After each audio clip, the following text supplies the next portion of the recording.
There are only 7 left, complete collections of coats of arms of the Knights of the Golden Fleece. They are hanging in the old Burgundy power centres of Ghent, Bruges, Malines, Barcelona, and right here in The Hague.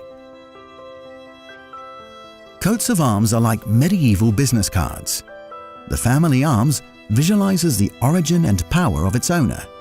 Every color and every figure refers to a certain territory.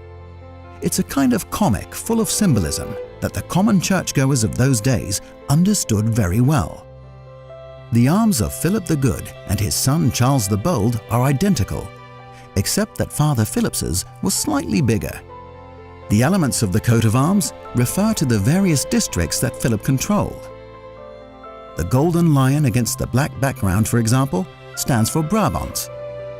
The coats of arms used to hang on the inner side of the pillars of the choir, near the high altar. They would hang over the seats of the knights, neatly aligned so that all the helmets and rams' heads were pointed in the direction of the altar. So, those on the south side would look to the right, and those on the north side would look to the left.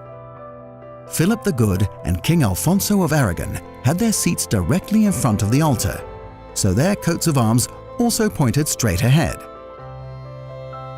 In addition to the 31 coats of arms, there are 2 year plates and 2 emblem plates.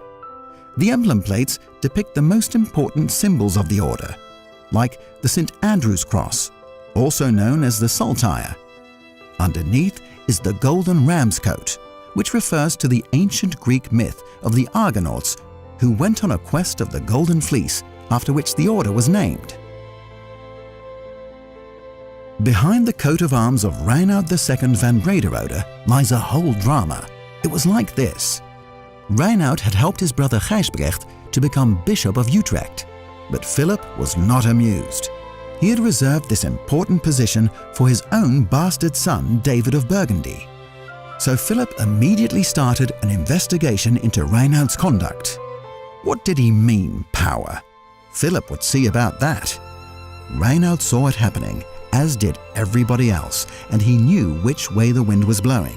So he had no intention of attending the chapter in The Hague. Far too dangerous. But Philip simply had him collected, and then forced him to make a declaration of loyalty in the presence of the entire order, and, perhaps grinding his teeth, to support David's appointment as bishop. You see, now that's how it's done.